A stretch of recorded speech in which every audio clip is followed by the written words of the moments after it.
Hat trick થઈ છે ગુજરાતમાં પણ ભાજપ કમલમમાં ઉજવણી ગાંધીનગર કમલમમાં ગુજરાત ભાજપની ઉજવણી છે કમલમ ખાતે જલેબી બનાવી પ્રદેશના નેતા અને કાર્યકરો દ્વારા ઉજવણી કરવામાં આવશે જલેબીથી એકબીજાનું મોઢું મીઠું કરાવી નેતાઓ ઉજવણી કરશે તો તેની પણ તૈયારીઓ ચાલી રહી છે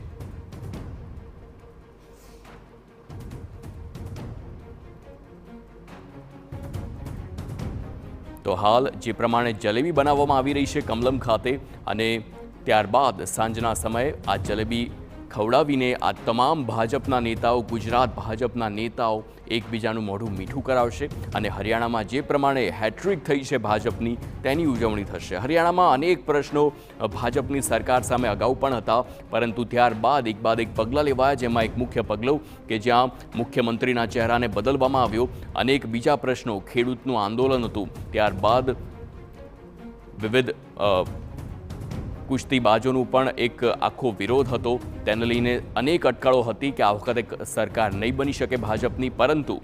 તેની કોઈ અસર જોવા નથી મળી અગ્નિવીર યોજનાનો પણ જે પ્રમાણે હરિયાણાથી વિરોધ સામે આવ્યો હતો પરંતુ તેમ છતાં ફરી એક વખત ભાજપની સરકાર હરિયાણામાં બને તેવા ટ્રેન્ડ જોવા મળી રહ્યા છે અને લગભગ નક્કી માનવામાં આવી રહ્યું છે કે હરિયાણામાં ભાજપે હેટ્રિક મારી છે તેમાં પણ મુખ્યપ્રધાન નાયબસિંહ સૈની તેમનું પણ એક નિવેદન સામે આવ્યું અને આ આખી જીતનો શ્રેય વડાપ્રધાન નરેન્દ્ર મોદીને આપ્યો છે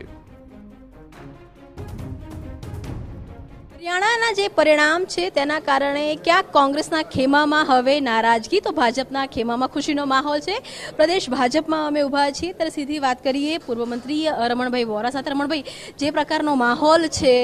જે પ્રકારની હેટ્રિક ભાજપ લગાવી રહ્યું છે શું કહેશો હરિયાણા વિધાનસભામાં ભારતીય જનતા પાર્ટીની હેટ્રિક એ નિશ્ચિત હતી ભારતીય જનતા પાર્ટીએ જે વિકાસના કામો કર્યા છે એને આધારે ભારતીય જનતા પાર્ટીની જીત હતી કોંગ્રેસે અત્યાર સુધીમાં જે ગપગોળા ચલાવ્યા એનું આ સીધે સીધું જનતા જનાર્દને આપેલું પરિણામ છે અને એના કારણે ભારતીય જનતા પાર્ટીના સૌ કાર્યકર્તાઓ ખુશીમાં છે એક એન્ટી ઇન્કમ્બન્સીની વાત સતત કોંગ્રેસ કરી રહ્યું હતું પરિણામો વિપરીત છે કેવી રીતે આ પરિણામોને મૂલવી રહ્યા છે આપણે બધા જાણીએ છીએ કે ભારતીય જનતા પાર્ટીની સરકાર છેલ્લા 32 વર્ષથી ગુજરાતમાં ચાલે છે કોઈ એન્ટી ઇન્કમ્બન્સી લાગતી નથી વિકાસના કામ કરે જાઓ લોકોની વચ્ચે રહો લોકોની આશા અપેક્ષાઓ પૂરી કરો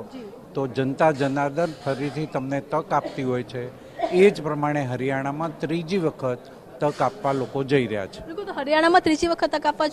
લોકો જઈ રહ્યા છે અને આપ જોઈ શકો છો કે જે સિનિયર નેતાઓ છે તેમની પણ આગમનની શરૂઆત થઈ ચૂકી છે સાંસદ મયંકભાઈ નાયક આપણી સાથે છે મયંકભાઈ જે રીતે સવારે જલેબીઓ કોંગ્રેસના કાર્યાલય પર અને દિલ્હીમાં બની રહી હતી આપવામાં આવી રહી હતી અત્યારે જલેબી માટેની તૈયારી અહીં કરવામાં આવી છે પરિણામો શું બતાવી રહ્યા છે શું એક મેસેજ છે જનતા આપવાનો પ્રયાસ કરી રહી છે નરેન્દ્રભાઈના નેતૃત્વમાં દેશમાં જે પ્રકારે સરકાર કામ કરી રહી છે ગાંવ ગરીબ કિસાન મજદૂર આ બધી નીતિઓ સાથે સતત ત્રીજી વખત હરિયાણામાં પણ સરકાર બનાવી સતત ત્રીજી વાર કેન્દ્રમાં પણ સરકાર બનાવી એટલે સતત જનતાનો વિશ્વાસ સંપાદન કરવામાં ભારતીય જનતા પાર્ટીનું નેતૃત્વ સફળ રહ્યું છે ગઈકાલે આદરણીય મોદી સાહેબે ગુજરાતના મુખ્યમંત્રી તરીકે 23 વર્ષ પહેલાં જે શપથ લીધી હતી અને આજે એમને આ ભેટ હરિયાણાની જનતાએ આપી છે બદલ હરિયાણાની જનતાનો ભારતીય જનતા પાર્ટીના કાર્યકર્તાઓનો હૃદયથી આભાર માનું છું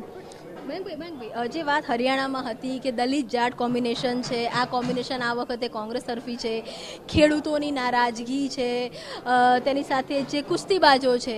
એ નારાજ છે તો આ બધી નારાજગી દૂર થઈ કે આ ફક્ત એક બતાવવાવાળું ચિત્ર હતું શું આપને લાગી રહ્યું છે નારાજગી ચૂંટણીનો જ્યારે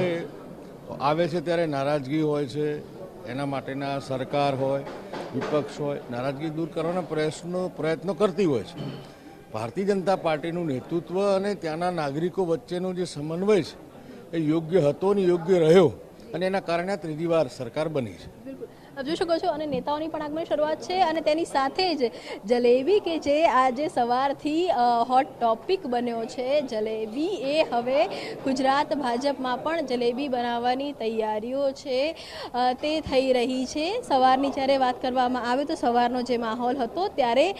માહોલ કોંગ્રેસ તરફી હતો, એક ખુશીનો માહોલ કોંગ્રેસમાં હતો, પરંતુ સવારથી બપોર સુધીમાં પરિણામો હતા તે બદલાયા અને પરિણામો ભાજપ તરફી થયા અને આ પરિણામોની સાથે એક જે હેટ્રિક હતી તે હેટ્રિક છે તે વાગી અને ટૂંક સમયની અંદર જ ભાજપ પ્રદેશ પ્રમુખ સી આર પાટીલ એ પણ કમલમ આવી રહ્યા છે અને હવે એક જશ્નનો માહોલ ભાજપમાં, ગુજરાત ભાજપમાં જોવા મળી રહ્યો છે. કેમેરામેન નવની સાથે કિંજલ મિશ્રા, TV9 ગાંધીનગર.